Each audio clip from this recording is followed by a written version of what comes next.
Buenos días, soy Manuel Rodríguez, soy miembro de la Asociación Internacional de Juristas por el Sáhara Occidental, IAJUS, y estamos aquí en el Parlamento Europeo, en la sede de Bruselas, por la Conferencia Internacional de Juristas por el Sáhara Occidental que hemos organizado junto a los grupos parlamentarios de los Verdes, la Alianza Libre Europea y de la Izquierda. Y bueno, pues tenemos aquí en esta mesa que vamos a hablar un poco, a debatir sobre la cuestión del Sáhara Occidental. Tenemos aquí a mi izquierda a Vicent Marsá, bienvenido. Hola, gracias. Es eurodiputado de Compromís en el grupo de los Verdes ALE, ex profesor y ex miembro del gobierno de la Generalitat de la Comunidad Valenciana. Muchas gracias. Nada, vosotros. Aquí a mi lado tenemos a Aminetou Haidar, que es presidenta de la Instancia Saharaui contra la Ocupación Marroquí, SACOM, es defensora de los derechos humanos en los territorios ocupados y para muchos de nosotros un referente internacional también. Muchísimas gracias por acompañarnos. Y a mi derecha tenemos a Inés Miranda, que es la presidenta de la Asociación Internacional de Juristas por el Sáhara Occidental, IAJUS, que es la organización que ha montado todo esto. Muchas gracias, Inés. Así que, bueno, la idea es que charlemos un poco sobre lo que nos trae aquí, así que si quieres, Vicent, empiezo por ti. Acaba de arrancar una nueva legislatura europea, ha costado además con muchas negociaciones. Tenemos además una vicepresidenta española y recientemente en octubre ha sido la sentencia del Tribunal de Justicia de la Unión Europea que ha anulado los acuerdos comerciales entre la Comisión y Marruecos sobre temas pesqueros, temas comerciales. ¿Cómo se ha sentido esa sentencia aquí en Bruselas? ¿Considera que esta nueva legislatura va a tener cierta sensibilidad hacia la causa saharaui? Bueno, yo creo que es una sentencia que es histórica y que marca el camino hacia lo que muchísima gente habíamos luchado previamente, y era decir como mínimo dos cosas clarísimas, y es que no se puede negociar con los recursos del pueblo saharaui sin el consentimiento del propio pueblo saharaui, ni mucho menos hacerlo con el Estado marroquí, que precisamente es quien está oprimiendo al pueblo saharaui. En ese sentido, ya se advirtió antes de firmar esos acuerdos que eran ilegales, que no se podían firmar, que no se podía seguir esquilmando los recursos del pueblo saharaui y además enriqueciendo, en este caso, al Reino de Marruecos, y que la Unión Europea estaba violando, en ese sentido, el derecho internacional. La sentencia dice eso, reconoce eso. Y reconoce que además tiene que llegar a acuerdos con aquellos que son sus representantes legítimos del pueblo saharaui. ¿Cómo se ha visto aquí? Pues bueno, la verdad es que alguna gente hemos estado muy orgullosos de que esa sentencia llegase y diera justicia, pero es verdad que ha habido reacciones, hay muchos intereses cruzados de la Unión Europea con Marruecos y con otras potencias, y vemos que hay gente interesada en no aplicar esa sentencia de forma directa. Por eso es tan importante las jornadas que estamos realizando aquí y que estamos acogiendo, y que sigamos luchando todas y todos juntos por hacer justicia, por lo que ha luchado siempre el pueblo saharaui y entidades como las que están representadas aquí en esta mesa hoy y en las jornadas que estamos realizando en el Parlamento Europeo. Muchas gracias, Vicent. Y aprovecho para darte las gracias también por habernos facilitado este espacio, que era súper necesario. Encantado. Aminetou, aprovecho el hilo que nos tira, ya que una de las cosas que dice la sentencia, efectivamente, es que para contar con los recursos del pueblo saharaui hay que contar con el pueblo saharaui, hay que escuchar a la población, tiene que intervenir. Y sin embargo sabemos que el Reino de Marruecos no solo no hace participar a la población saharaui, sino que no le da ningún tipo de espacio, ni libertad de expresión, ni nada. ¿Cómo se ha vivido esta sentencia en los territorios ocupados? ¿Cómo está la situación de los presos políticos? ¿Cómo crees que está ahora mismo la cuestión saharaui en ese punto? Bueno, primero tengo que agradecer a IAJUS y a nuestros amigos eurodiputados, todo Vicente y los demás, que nos han ofrecido la oportunidad de participar hoy en esta importante conferencia y sobre todo hablar de la situación de las violaciones de derechos humanos cometidas por Marruecos en los territorios ocupados. En cuanto a la asistencia, era una alegría para nosotros los saharauis, y agradezco mucho la integridad de los jueces europeos, y sin olvidar a hacer homenaje a nuestro querido amigo difunto Gilles Diver, que ha fallecido hace poco. Y quiero señalar aquí que Marruecos nunca ha consultado al pueblo saharaui. sigue pillando, explotando los recursos naturales del Sahara.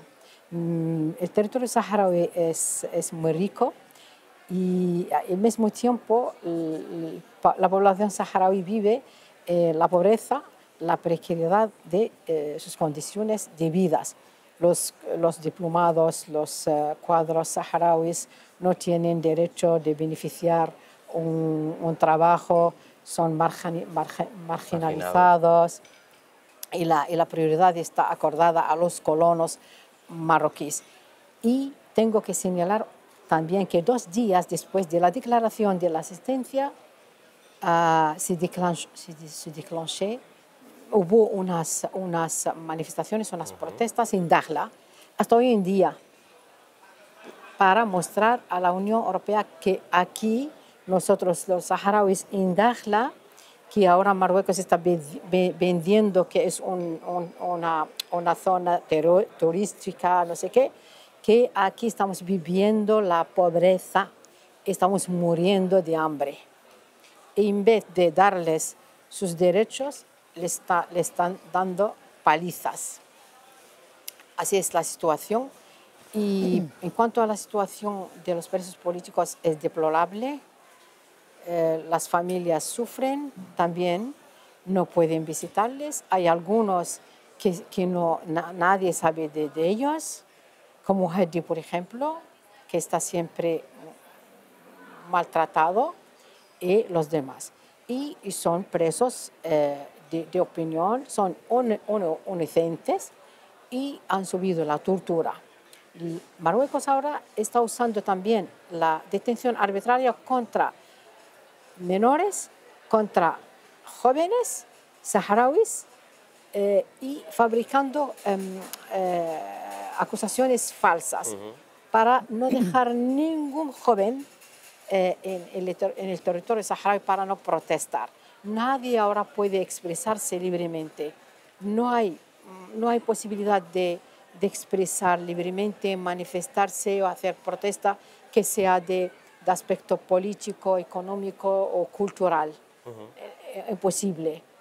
Y nosotros, los defensores saharauis, estamos bajo una vigilancia constante, incluso con el malveillant, el Pegasus, el espionaje.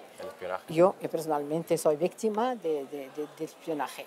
Y hay que señalar también, recordar que el territorio saharaui está bajo un blackout, un quadrillage, no sé cómo se dice en español. No hay acceso. No hay acceso a la información, ¿no? No acceso de observadores internacionales. La última vez son 4 noruegas y noruegos que se han sido maltratados y expulsados hace menos de un mes de los territorios ocupados. Entonces, Marruecos está ocultando una realidad que no es buena.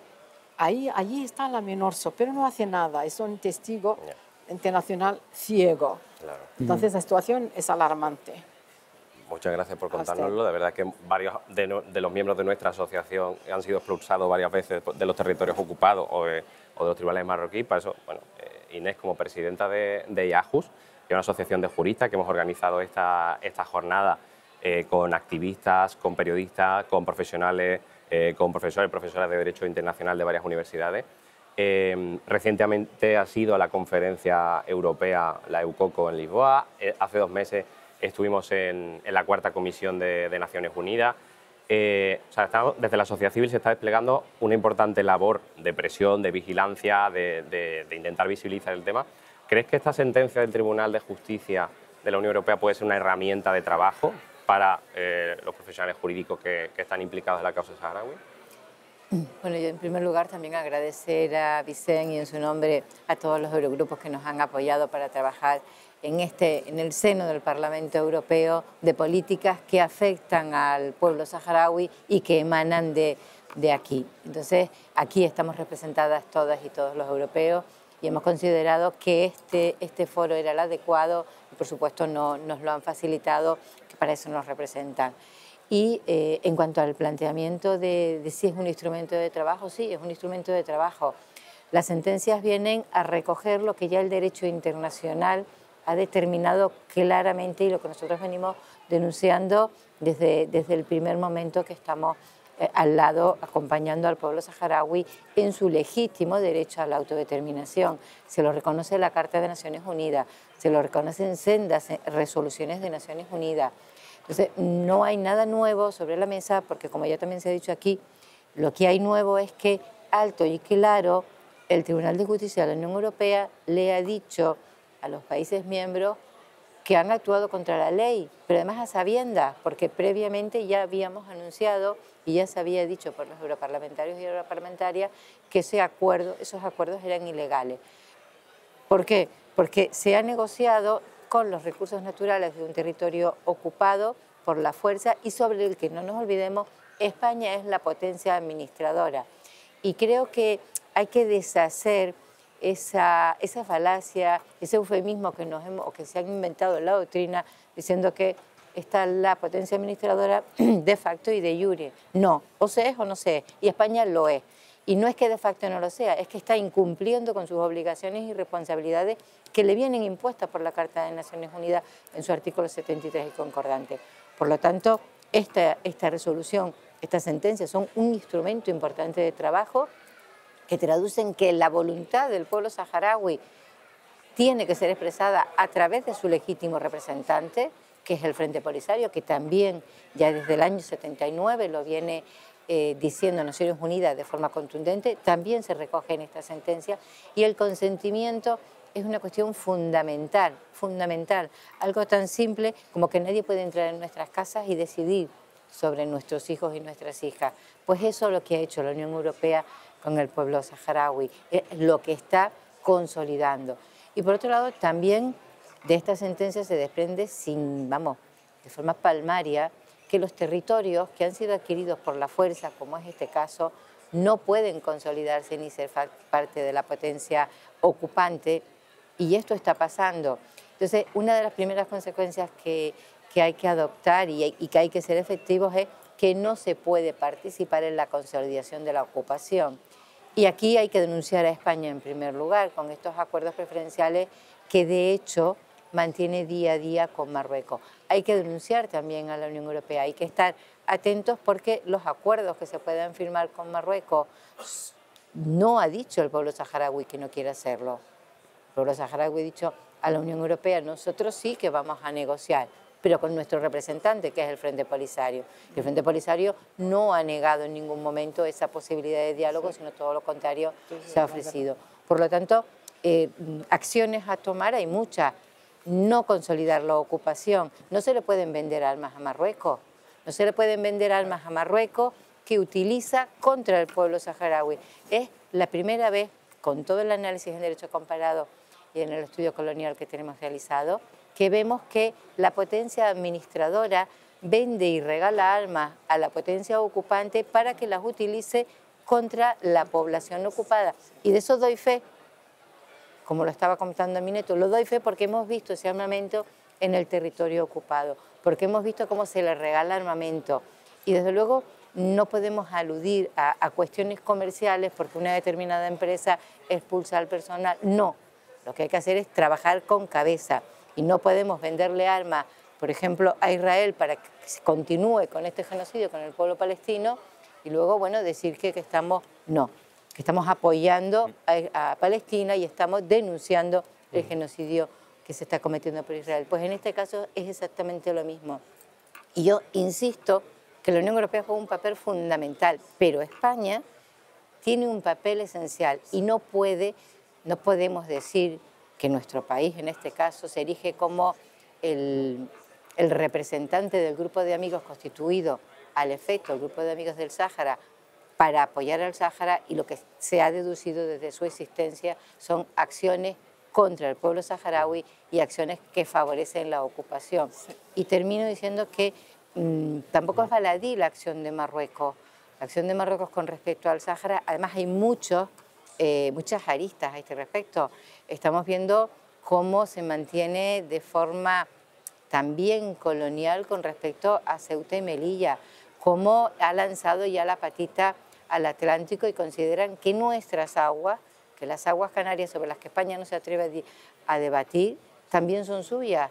Y para culminar, hemos oído la voz de una organización marroquí de derechos humanos, la Asociación Marroquí de Derechos Humanos, que se ha personado con un escrito de Naciones Unidas exigiendo también la marroquinización de Canarias. Estamos en un conflicto y en un contexto muy grave y España no debe seguir mirando por otro lado y no puede ser cómplice de actos que al final son delincuentes. A partir de ahora, si queréis, podéis charlar, interrumpiros. Sí, yo, al hilo de que estaba comentando Inés, yo creo que es muy interesante el llamar a la responsabilidad del Estado español.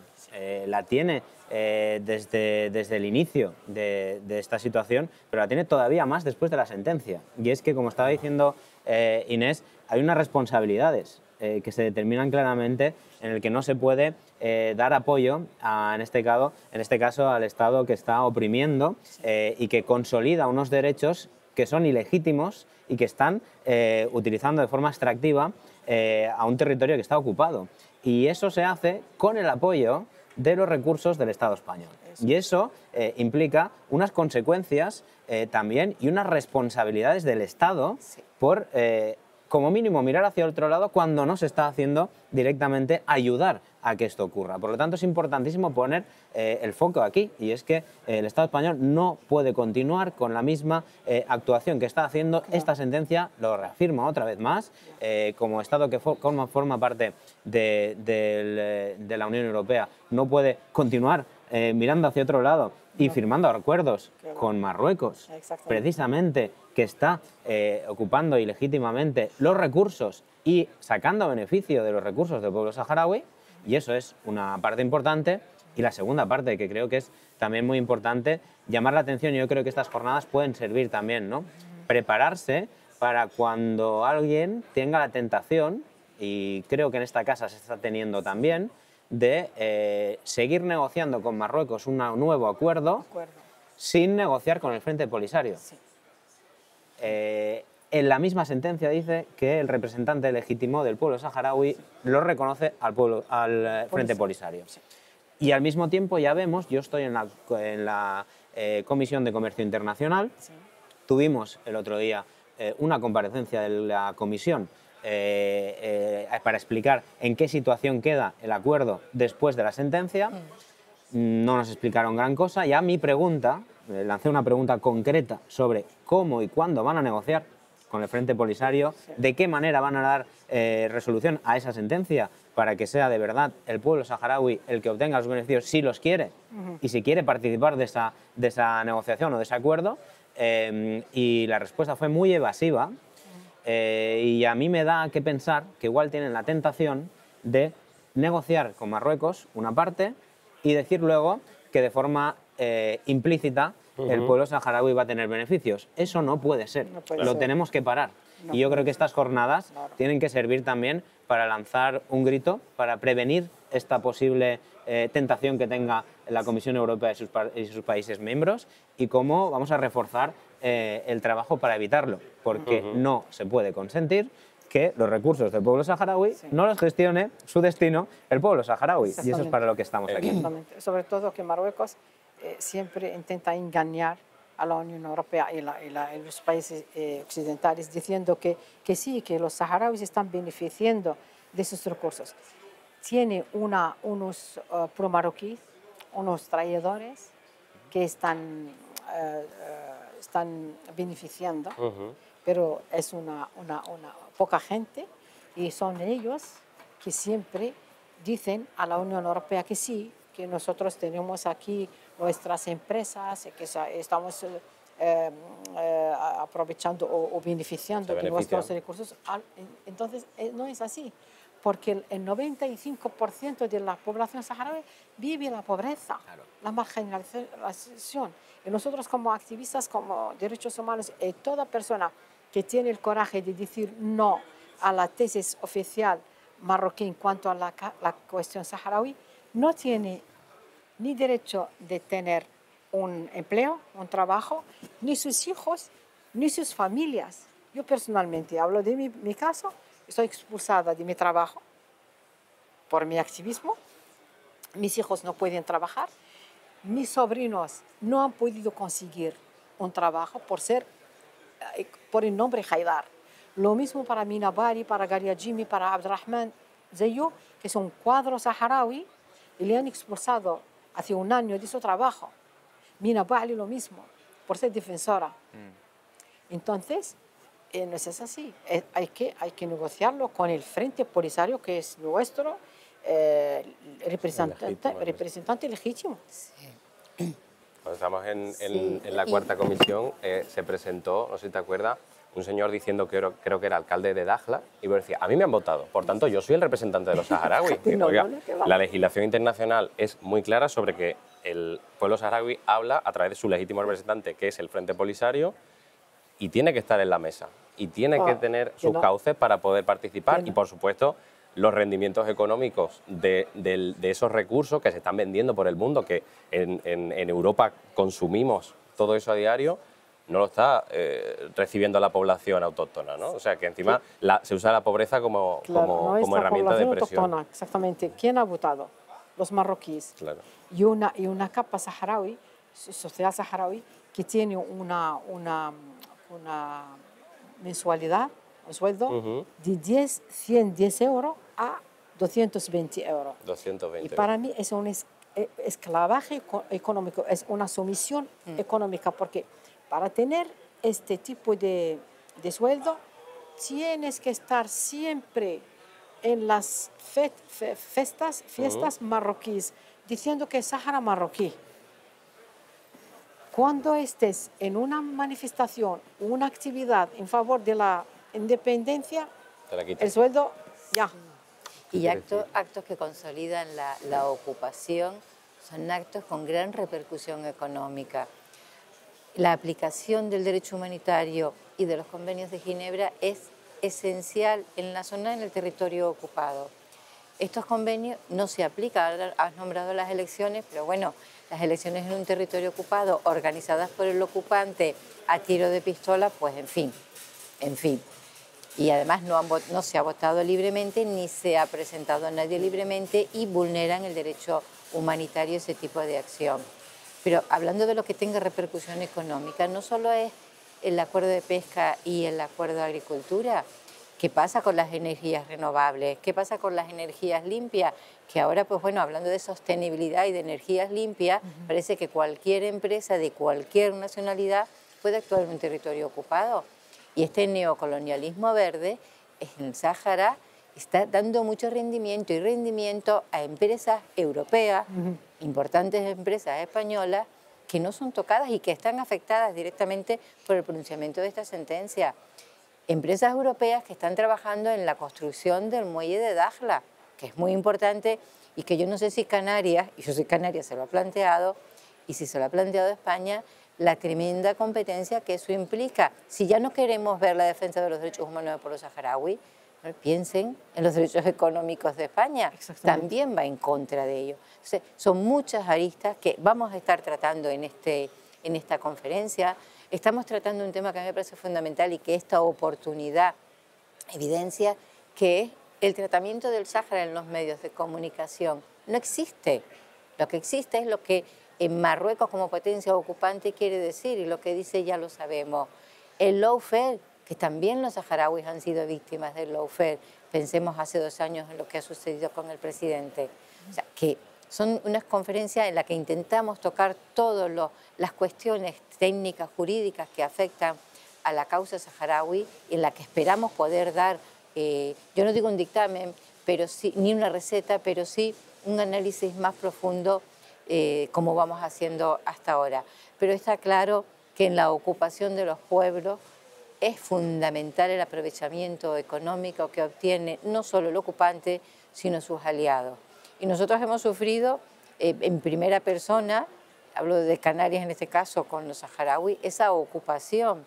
Y yo pongo a modo de ejemplo la deportación forzosa de Aminetou Haidar en el año 2009. Cómo se confabularon todos los países de esta casa de la Unión Europea apoyando este acto completamente delictivo por parte de Marruecos y de España, llegando incluso a parar una votación en la que se condenaba aquella tarde, recuerdo, de diciembre, en la que se condenaba este delito además en el que España fue parte esencial, que es además uno de los partidos que hoy gobierna en España, y desde luego en ningún momento fue hacedor de solucionar el mal que había causado. Reiteró con aquella actuación lo que ha venido haciendo con el pueblo saharaui y lo que sigue haciendo. Por tanto, de esta sentencia que planteabas al principio, de estas sentencias hay que aprender mucho, insisten en lo que es claro y palmario para el pueblo saharaui, y este Parlamento, este gobierno de Europa que nos representa, tiene mucho que decir y que hacer, situándose al lado de la legalidad. Ya sabemos que están intentando firmar unos nuevos acuerdos que lo hagan con los recursos del Sáhara Occidental, de Marruecos, pero no con los del Sáhara Occidental. Y en eso tenemos que estar bastante alerta, porque es muy fácil volver a actuar contra la ley, contra esta sentencia, para luego tener que volver a recurrir y estar en este proceso de unos años. Y como no hay responsabilidad directa de quienes levantan la mano para adoptar estos acuerdos, pues nos encontramos en que pueden disparar sin tener el arma en la mano físicamente. Y esto es muy, muy complicado, muy delicado, porque si nos duelen nuestros hijos y nuestras hijas, también nos duelen los hijos y las hijas del pueblo saharaui y de los pueblos ocupados del mundo. Sí. Bueno, vamos a ir terminando. Os voy a pedir que hagáis una pequeña conclusión, si queréis, de un par de minutos. Hemos hablado del tema de la sentencia, hemos hablado de las injerencias marroquí, que bueno, hemos tenido el caso de espionaje, aquí el Morocco Gate, de ver cuánto se ha invertido en sobornos, en acciones de lobby, para que las políticas de la Unión Europea también estén ahí, y también del papel de España, ¿no? Que es uno de los países grandes de la Unión Europea, que además ahora la vicepresidenta de la Comisión Europea va a ser española. Así que si queréis hacer una pequeña conclusión de hacia dónde creéis que vamos, qué se puede hacer también desde la sociedad civil y, por supuesto, con la alianza de aquellos grupos políticos que creéis en esta causa, ¿qué futuro le veis al conflicto saharaui para que tengamos una solución lo antes posible? Si queréis empezamos otra vez como... Sí, yo breve porque tenemos que ir cerrando. Sí que decir que precisamente este conjunto de eurodiputadas y eurodiputados que estamos juntos organizando estas jornadas junto con la asociación y con la gente del pueblo saharaui, vamos a seguir trabajando. Más allá de los impedimentos que nos pongan, de las dificultades y de las relaciones que sabéis que tienen preferenciales, en este caso el Estado de Marruecos, con muchos intereses de los lobbies de la Unión Europea. Vamos a plantar cara y vamos a trabajar juntos para que esta sentencia se haga efectiva y para seguir llamando la atención del conjunto de los pueblos de Europa respecto a la situación del Sáhara Occidental y de la necesidad de su derecho a autodeterminación y de su ejercicio, y de que de verdad recuperen el que nadie le tenía que haber quitado nunca, que es la decisión sobre su propia libertad, sobre sus propios recursos y sobre la situación que están padeciendo. Por eso, contar con nosotros, para eso estamos aquí y para eso estamos participando y dando la bienvenida en estas jornadas, y daros las gracias especialmente a las dos por estar hoy aquí, por tu lucha, a Aminetu, por ser referente de la lucha que compartimos, a pesar de las grandes dificultades que tú misma has descrito hoy, y también a los compañeros y compañeras de la Asociación Internacional de Juristas por el Sáhara, que nos ayudan a saber dónde tener que poner el foco en cada momento para seguir con esta lucha e intentar ganarla, que es para lo que estamos, todas y todos aquí juntos, ¿no? Así que gracias. Yo solamente quiero de nuevo agradecer a nuestras amigas y amigos en el Parlamento Europeo, los eurodiputados, todos los grupos, y AJOS, y todas las amigas y amigos en varias instituciones que nos están apoyando. Y aprovecho para hacer un llamamiento que necesitamos una delegación de investigación que haga una visita sobre el terreno en el Sáhara Occidental para que vean por sus propios ojos la situación real donde viven los saharauis. Esto lo necesitamos urgente.